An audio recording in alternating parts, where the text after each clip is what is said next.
not. So going from inventions to disruptive innovations, look at what's happening, right? The wheel took about 1,000 years to reach 1 billion humans, possibly even more, right? The electric bulb invention took 100 years to do the same thing, get to billion humans. Google did it in 10 years. How long do you think WhatsApp took? Less than 2 years. So what's the next big disruptive innovation that's going to get to 1 billion humans faster than WhatsApp? Uber? What else? What else? Sorry? Your startup?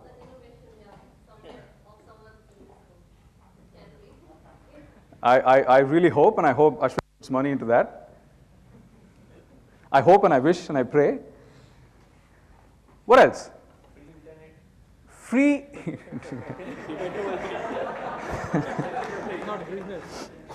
Exactly, it's good politics. It's not business, right? Okay. Now, what makes this possible, right? We already spoke about it. So when you are starting out with a technology, a product, and you're saying it's innovative, how can you get that to rapidly accelerate from being an invention into a disruptive innovation? The question is, are you making fullest use of technology tools? And are you making the fullest, are you harnessing the power of a business model, right? Now, it's never too late to start thinking about a business model. In fact, it's never too early to start thinking about a business model, right? Right when you say, here is an idea, here is a problem I'm going to go after, and what's an idea to start with? It's a solution to a problem, right? You're saying, hey, you know what? Okay, I mean, Jacob and the team, they did a 4-hour exercise, and we started with what kind of problems did you encounter in your last travel experience, and you said, yeah, this problem, and then they said, okay, now how do you solve it? To start with, an idea is a solution to a problem, right? And then the technologist, the engineer, the left side brain, is that right? Kicks in and says, how do I solve this problem most effectively? Right? How do I solve this problem most effectively? I'm going to load it with features. I'm going to go put the best technology and I'm going to pack it up, right? But the question you should also ask is, how do I solve that problem profitably? Right? And that's when it becomes a business idea. Right? So you go from an idea into a business idea by just asking the question, all right, I can solve that problem effectively, but how do I solve that problem profitably? Right? And then you basically go from a business idea into a business model, and we've looked at various tools, and there are several more which will help you in that process of actually designing a business model. I very honestly believe in the simple fact that method more than madness, macho, mystique, and miracles is important for success in innovation and entrepreneurship. And I'm hoping the three of them will agree with what I said, right? And that's what we tried to do, right? Give them tools, because we need method, right? So can you look at your idea, can you look at your technology, can you look at your product and start asking questions in terms of, okay, what better technology, what better tools can I make use to make this innovation even more disruptive?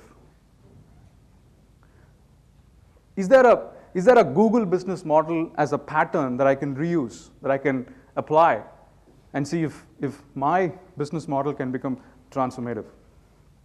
Is there something I can take from Airbnb? Is there something I can take from Uber? Is there something I can take from Redbus? There are patterns all around you, and unless you ask the question, what pattern, they will never speak to you. But they are all around you, right? Any quick question at this stage? I'm hoping messages are being sent. I'll be really disappointed, and I'm known to be a big crier, right? So please help me with questions. Okay, questions, yeah. So, I mean, we used to seeing tech companies go rapidly growing, right? Yeah. I mean, how would you advise, or at least the spark of innovation or incubation or acceleration, how do you bring it to other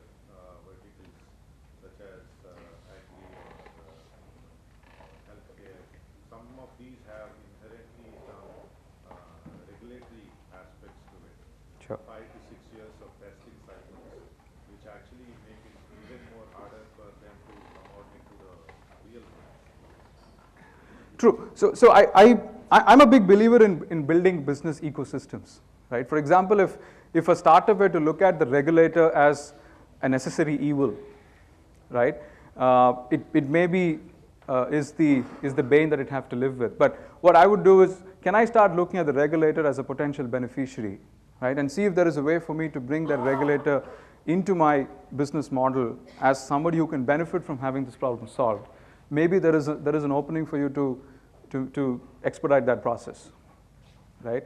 So, I mean, we'll touch a little bit about business ecosystem thinking when I go through the Google example, but I would largely look at that, right? It's about not just being, there's the Superman approach, right? I'm going to take on the big, wide world and get it all done. Can you actually build an ecosystem, right? Yeah. There was a hand that went first up there. Yeah. I have this crazy thought. You tell us your thought. We'll say it's crazy or not. Yeah. As we know, you asked me what's the next thing which can reach the billion people, right?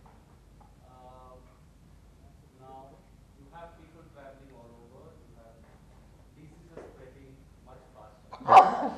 What if there is a solution to this disease which can be transferred from human to human as a cure? Contagious cure. So you're asking me to validate if that idea is disruptive enough? We have to get the solution for it. Oh, I mean, I don't think I have the necessary skill set to do that. Yeah, I mean, I don't know. It is crazy, yeah. Yeah. So, if I get it wrong, you said startups needs innovation, right? Mm-hmm. I mean, innovation is solving a problem which is not yet solved. That's one aspect of being innovative, yeah. I mean, if we are trying to solve something, or if there is already a solution to a problem and we are still trying to build a business around the same idea. Sure. Isn't that a startup? Absolutely it is, which means you're basically saying, you know what, the current business process is not working. Okay, so okay, a little bit of a controversial question, right? Do you think Flipkart was a startup when it started? Yes. Really? They call themselves a startup, still call themselves a startup. Yeah, I mean, I don't know if Flipkart does it or Economic Times does it. I don't know what confusion there is, but I mean, They were just another business. So yeah, they were a small business which basically tried to do Amazon in India, right? There was no innovation in the past. I mean, I don't want to get into whether there was innovation or not. Let me put it this way. There was no major assumption that required serious proof or validation. It worked already. So to me, there was no model risk. There was execution risk. Well, can these guys pull it off? Yeah, I mean, by then Amazon had run in the US for at least 10 years. 2006-07 is when they started. So at least 10 years we've seen Amazon run in the US and do fairly, well, right? It was viable and it was kind of moving up, scaling, growing, all of those things. So the question was, is that something which you could successfully do in India? Of course, there are lots of differences, but there weren't serious assumptions that required validation. Hence, not a startup. Cash on delivery, I guess. Some business process. Yeah, right. Okay, let me tell you this. I grew up in a suburb of a town called Salem in Tamil Nadu, and the earliest memory I have is this Saravana stores, about half a kilometer from my house, would deliver stuff. Whenever my mother or father, all of us wanted some stuff, we'll call the store and I give them a list, and this boy will come, deliver it, and he'll give a chit. And at the end of the month, the owner of the store would come with all of that, and we'll have a copy, he'll have a copy, we'll sit with my father, he'll have coffee, snacks, and we'll settle the dues for the month. Now, is cash on delivery innovative? Come on, man, the guy was giving us 1 month credit. Yeah? Sorry? This was for online. My goodness. Pizza was always cash on delivery. Sorry? Pizza was always cash on delivery. I don't think it's innovative.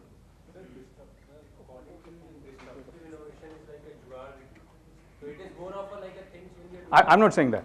It's more like when we do the practical versions, we come to know, okay, we started with something, and there are various ways from where we can do it in the easier way. I mean, I somehow don't want to give the word easier more importance than effective, which is why I don't believe in jugaad. So jugaad is a good prototype, is a good proof, right? Yeah, okay, let's do it. But you got to move out of jugaad and do something really effective. That's when It's being replicated by the others also in the same way. Somewhat different. it happens. And that actually proves your model, right? Because people are believing in you, that's why they're copying you. It's actually a success. It's a milestone. They were the early ones. In India. Yeah, it's disruptive, yes. What is Amazon basically trying to do? They're trying to do what Walmart did to Sears and what Sears did to the catalog business in retail. So it's the third wave of retail disruption that's happening. So I think if you go by the definition which you have 6 things, right? So at least Flipkart will cater to at least 4 or 5 of things, reaching to the people and then. Yeah, but what new market did Flipkart build? Is any one of us that ever bought in Flipkart, did we buy something on Flipkart that we never bought anywhere else? So are you saying that Flipkart is not at all innovative? Yeah, let's not go after Flipkart here. I mean, I have the greatest respect for Sachin Bansal and Binny Bansal. They're doing amazing work. But anyway, I'm not saying all of those things. I'm saying something very simple. I think they're doing a great, phenomenal business, but it was never a startup. That's a simple point I'm trying to make. Sorry? They're the early ones in India. Sure. I don't think they were the first. They were certainly not the first. India Mart. Yeah, India Mart. I think there was a India Glitz or something like that, which was also into e-commerce. Yeah.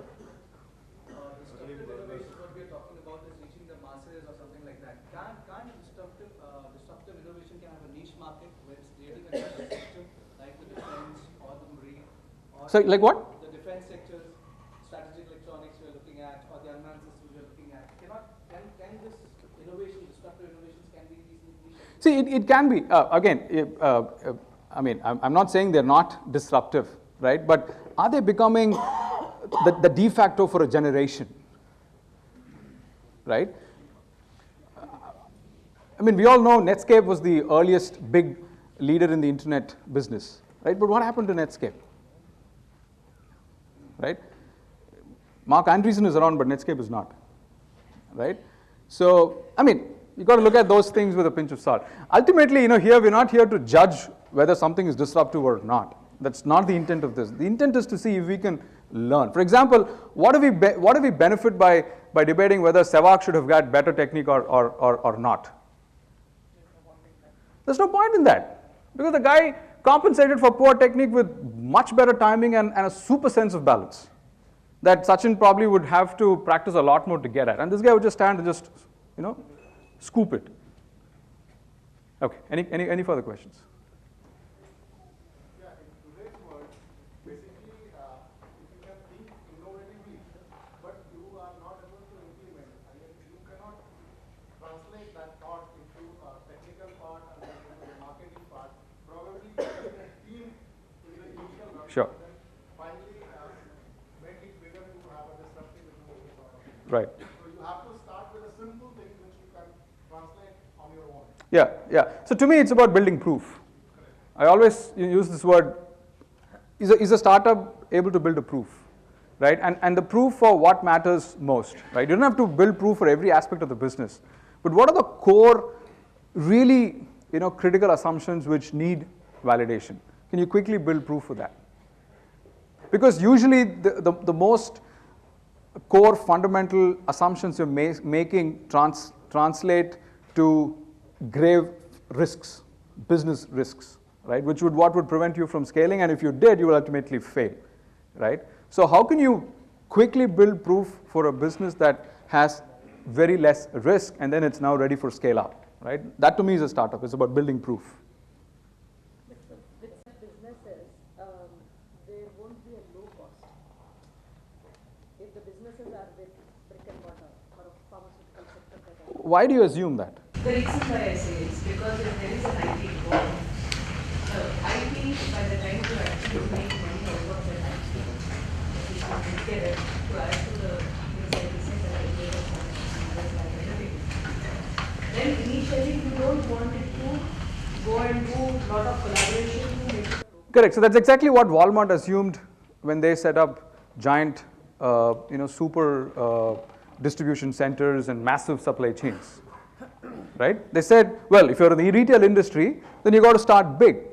Now, what did Amazon do? Did Amazon go about building, spacecraft-sized distribution centers?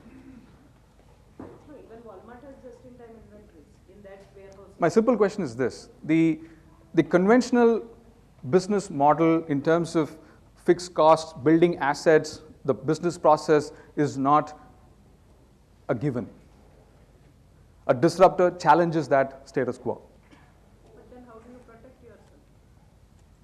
But you got to. I mean, I'm not saying don't do patents. There's no point in patents. Is there a way for you to lower your fixed cost by contract manufacturing for your initial volumes? That's what I'm saying. If it is an IP, then no. If it was not an IP, then it is okay. I beg to differ. But anyway, let's take this offline. I think I have enough examples to. For example, the Ebola vaccine that came out of a farmer in Phoenix, Arizona. I don't know the exact story, but something like that. This Ebola vaccine actually came out of a naturopathy doctor who was doing all kinds of random experiments in Phoenix, Arizona, in the desert. And then it turned out that none of the big US pharma, Europe pharma companies had access to this vaccine. And then they made that a standard, and then he didn't have patents. So there are ways to do it. Of course he did. But actually, if you look at the disruptive part, you can't believe today was like Uber, like Ola, like anyone. They created where people can come and put a lot of things on it. Even today, Flipkart, if they would have created products on their own, probably they would have been a small startup. So they created a marketplace. Exactly. So that was what was necessary in the in the existing retail industry that called for an innovation. So what Amazon did was basically say, okay, this is how the retail industry value chain works, right? And there are some inefficiencies which we can solve by using technology, right? And they went after that and they said, you know what, here is a innovative business process. So Amazon sort of disrupted the global retail industry by changing the business process. Right, which is, can you go direct to customers? Can you create a marketplace where people order and then stuff is directly delivered to the doorstep? So we can get away with the high cost of distribution, logistics, and trade and channels and all of those. Yeah. Okay, I'm just going to, last question.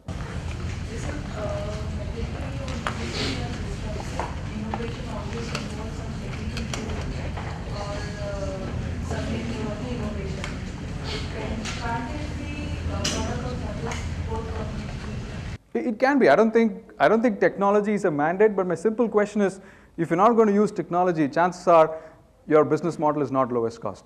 It's difficult to scale as well. Exactly. Very powerfully put. Very powerfully put. Very powerfully put. So the question was, is disruptive innovation always a function of technology? And his point was it's not. And I said technology is needed if you're looking at further, reducing the cost of the business model. And he said it's not just cost. If you have to scale instantly, then you have to use the power of technology. But that maybe just today, because like 50 years back, something else was a reason to be a disruptive. Absolutely, and we're going through cycles. Maybe 5 years down the line, something else. Absolutely. Disruptive innovation can be a perception because Godrej refrigerator, they have put FM on the doors, and advertisement is one of the most disruptive innovation, even on the television. So for me, it is not a great innovation, but for them it is an innovation. So it is based on basically perception. See, what does Godrej benefit by doing that? We clearly know, right? How do you benefit by knowing what exactly is disruptive innovation? I think we know, right? So, yeah. All right, I'm just going to pause now and move forward because just watching the time. Yeah, but I'm happy to take more questions offline as well. Okay, so the next thing that I wanted to do was, how does it matter to you guys, right? So you're all startups, you're all innovators. I firmly believe that disruption is an imperative for startups. What's the word imperative? What does it mean? It's the only way out. No other option. It's an imperative, right? So why is disruption the only way out for a startup, for an innovator, right? And what is the roadmap for disruption? And how does the startup, how does an innovator, a startup, enhance the disruptive potential is what we'll go into next. Yeah. To start with, I wanted to watch this video. So we're going to take 15 minutes and play this video, and then we'll get back to the track. So I'm going to try this. Hopefully things will work.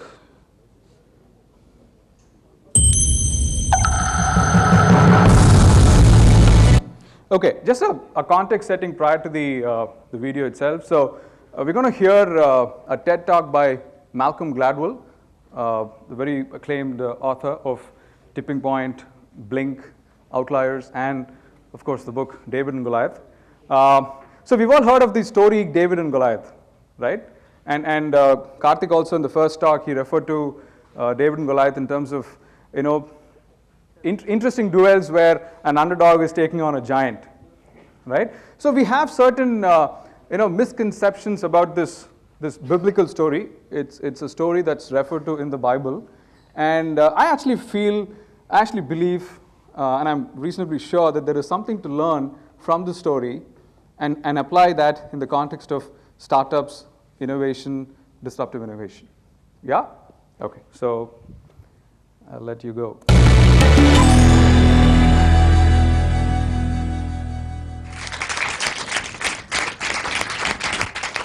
So I wanted to tell a story that that really obsessed me when I was writing my new book, and it's a story of something that happened 3,000 years ago when the kingdom of Israel was in its infancy. And it takes place in an area called the Shephelah in what is now Israel. And the reason the story obsessed me is that I thought I understood it, and then I went back over it and I realized that I didn't understand it at all. Ancient Palestine had along its eastern border, there's a mountain range, still same is true of Israel today, and in the mountain range are all of the ancient cities of that region. So Jerusalem, Bethlehem, Hebron. And then there's a coastal plain, right, along the Mediterranean where Tel Aviv is now. And connecting the mountain range with the coastal plain is an area called the Shephelah, which is a series of valleys and ridges that run east to west. And you can follow the Shephelah, go through the Shephelah to get from the coastal plain to the mountains. And the Shephelah, if you've been to Israel, you'll know it's just about the most beautiful part of Israel. It's gorgeous with forests of oak and wheat fields and vineyards. But more importantly, though, in the history of that region, it's had a real strategic function. And that is, it is the means by which hostile armies on the coastal plain find their way, get up into the mountains and threaten those living in the mountains. And 3,000 years ago, that's exactly what happens. The Philistines, who are the biggest of enemies of the kingdom of Israel, are living in the coastal plain. They're originally from Crete. They're a seafaring people. And they may start to make their way through one of the valleys of the Shephelah up into the mountains, because what they want to do is occupy the highland area right by Bethlehem and split the kingdom of Israel in two. And the kingdom of Israel, which is headed by King Saul, obviously catches wind of this, and Saul brings his army down from the mountains, and he confronts the Philistines in the valley of Elah, one of the most beautiful of the valleys of the Shephelah. And the Israelites dig in along the northern ridge, and the Philistines dig in along the southern ridge, and the two armies just sit there for weeks and stare at each other because they're deadlocked. Neither can attack the other, because to attack the other side, you've got to come down the mountain into the valley and then up the other side, and you're completely exposed. So finally, to break the deadlock, the Philistines send their mightiest warrior down into the valley floor, and he calls out and he says to the Israelites, "Send your mightiest warrior down, and we'll have this out, just the two of us." This was a tradition in ancient warfare called single combat. It was a way of settling disputes without incurring the bloodshed of a major battle. And the Philistine who's sent down, their mighty warrior, is a giant. He's 6'9". He's outfitted head to toe in this glittering bronze armor. And he's got a sword, and he's got a javelin, and he's got a spear. He is absolutely terrifying. And he's so terrifying that none of the Israelite soldiers want to fight him. It's a death wish, right? There's no way they think they can take him. And finally, the only person who will come forward is this young shepherd boy. And he goes up to I'll fight him. And Saul says, you can't fight him. That's ridiculous. You're this kid. This is this mighty warrior. But the shepherd is adamant. He says, no, you don't understand. I have been defending my flock against lions and wolves for years. I think I can do it. And Saul has no choice. He's got no one else who's come forward. So he says, all right. And then he turns to the kid and he says, but you've got to wear this armor. You can't go as you are. So he tries to give the shepherd his armor, and the shepherd says no. He says, I can't wear this stuff. The biblical verse is, I cannot wear this, for I have not proved it. Meaning, I've never worn armor before. You've got to be crazy. So he reaches down instead on the ground and picks up 5 stones and puts them in his shepherd's bag and starts to walk down the mountainside to meet the giant. And the giant sees this figure approaching and calls out, come to me so I can feed your flesh to the birds of the heavens and the beasts of the field, right? He issues this kind of taunt towards this person coming to fight him. And the shepherd draws closer and closer, and the giant sees that he's carrying a staff. That's all he's carrying, right? Instead of a weapon, just this shepherd's staff. And he says, he's insulted. Am I a dog that you would come to me with sticks, right? And the shepherd boy takes one of his stones out of his pocket, puts it in his sling, and whirls it around, lets it fly, and it hits the giant right between the eyes, like right here, in his most vulnerable spot.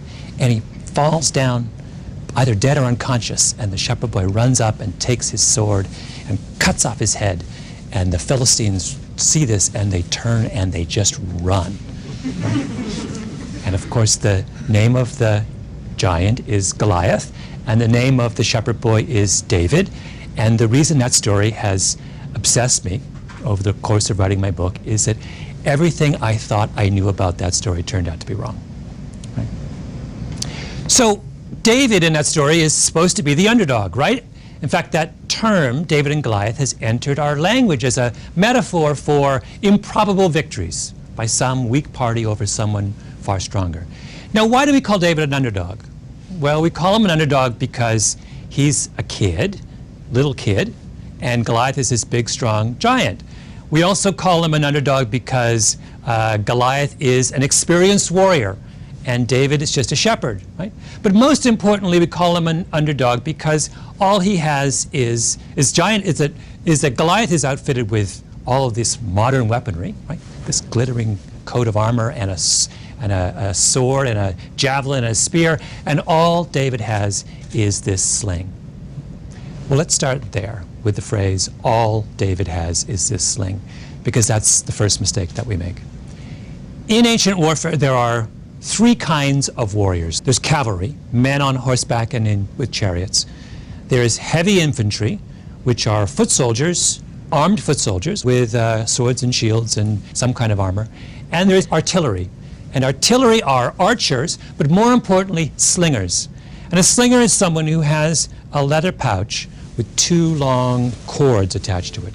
And they put a projectile, or either a rock or a lead ball, inside the pouch, and they whirl it around like this, and they let one of the cords go, and the effect is to send the projectile forward towards its target. Right? That's what David has. And it's important to understand that that sling is not a slingshot. It's not this, right? It's not a child's toy. It's in fact an incredibly devastating weapon. When David rolls it around like this, he's turning the sling around probably at 6 or 7 revolutions per second. And that means that when the rock is released, it's going forward really fast, probably 35 meters per second. That's substantially faster than baseball thrown by even the finest of baseball pitchers. More than that, the stones in the Valley of Elah were not normal rocks, they were barium sulfate, which are rocks twice the density of normal stones. If you do the calculations on the stopping power of the rock fired from David's sling, it's roughly equal to the stopping power of a 45 millimeter handgun, right?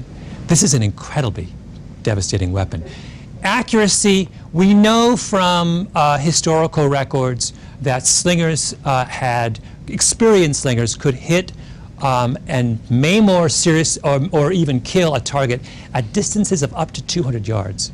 From medieval tapestries, we know that slingers were capable of hitting birds in flight. They're incredibly accurate, right? When David lines up, and he's not 200 yards away from Goliath, he's quite close to Goliath. When he lines up and fires that thing at Goliath, he has every intention and every expectation of being able to hit Goliath at his most vulnerable spot between his eyes. If you go back over the history of ancient warfare, you will find time and time again that slingers were the decisive factor against infantry in one kind of battle, against heavy infantry in one kind of battle or another. So what's Goliath? He's heavy infantry. And his expectation when he challenges the Israelites to a duel is that he's going to be fighting another heavy infantryman, right? When he says, "Come to me that I might feed your flesh to the birds of the heavens and the beasts of the field," the key phrase is "come to me." Come up to me, because we're going to fight hand to hand like this. Saul has the same expectation. David says, "I want to fight Goliath," and Saul tries to give him his armor, because Saul is thinking, oh, when you say fight Goliath, you mean fight him in hand-to-hand combat, infantry on infantry. But David has absolutely no expectation. No, he's not going to fight him that way. Why would he? He's a shepherd. He's spent his entire career using a sling to defend his flock against lions and wolves. That's where his strength lies. So here he is, this shepherd, experienced in the use of a devastating weapon, up against this lumbering giant weighed down by 100 pounds of armor and these incredibly heavy weapons that are useful only in short-range combat. Goliath is a sitting duck. He doesn't have a chance, right? So why do we keep calling David an underdog, and why do we keep referring to his victory as improbable? It's a second piece of this that's important. It's not just that we misunderstand David and his choice of weaponry. It's also that we profoundly misunderstand Goliath. Goliath is not what he seems to be. There's all kinds of hints of this in the biblical text. Things that are, in retrospect, are quite puzzling and don't square with his image as this mighty warrior. So to begin with, the Bible says that Goliath is led onto the valley floor by an attendant. Now that is weird, right? Here is this mighty warrior challenging the Israelites to one-on-one combat. Why is he being led by the hand by some, young boy, presumably, to the point of combat? Secondly, the Bible story makes special note of how slowly Goliath moves. Another odd thing to say when you're describing the mightiest warrior known to man at that point, right? And then there's this whole weird thing about how long it takes Goliath to react to the sight of David. So David's coming down the mountain, and he's clearly not preparing for hand-to-hand combat, right? There's nothing about him that says, "I'm about to fight you like this." He's not even carrying a sword. Why does Goliath not react to that? It's as if he's oblivious to what's going on that day. And then there's that strange comment he makes to David. "Am I a dog that you should come to me with sticks?" Right? Sticks? David only has one stick. Well, it turns out that there's been a great deal of speculation within the medical community over the years about whether there's something fundamentally wrong with Goliath, an attempt to make sense of all of those apparent anomalies. There have been many articles written. The first one was in 1960 in the Indiana Medical Journal, and it started a chain of speculation that starts with an explanation for Goliath's height. So Goliath is head and shoulders above all of his peers in that era. And usually when someone is that far out of the norm, there's an explanation for it. So the most common form of giantism is a condition called acromegaly. And acromegaly is caused by a benign tumor on your pituitary gland that causes an overproduction of human growth hormone. And throughout history, many of the most famous giants have all had acromegaly. So the tallest person of all time was a guy named Robert Wadlow, who was still growing when he died at the age of 24, and he was 8'11". He had acromegaly.